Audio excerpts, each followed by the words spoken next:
Hi everyone! So for today's video, kay na ako karon diri sa Alcoy Seawall. Same as usual, ako gyapon ipakita sa inyo ang view sa Alcoy Seawall.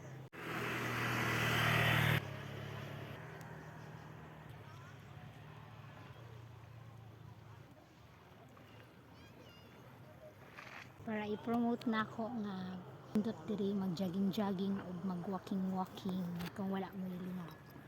Or mag-sight viewing ba mo diri.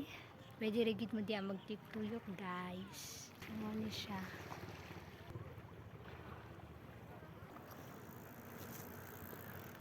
So, karon walking distance ra ang gilayon sa akong lola dear kung diin siya gilubong. Ganahan ko mag-visit niya today pero di na ko siya mabuhat kaya wala ko'y dalang candles. Pag pizza 31 o pizza 3 dito ko ni Lola kauban ako si Lulu, si Mama, ng atong sa kanyang papa ni visit ni Kadir.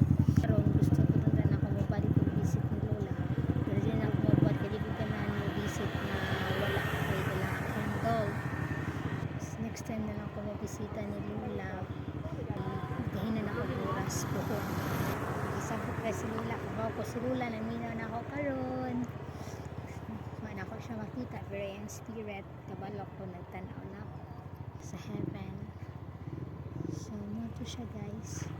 So, karon waiting ko sa ako ang bossing. Nagdagan-dagan dito. Ko kung kansa siya mabot.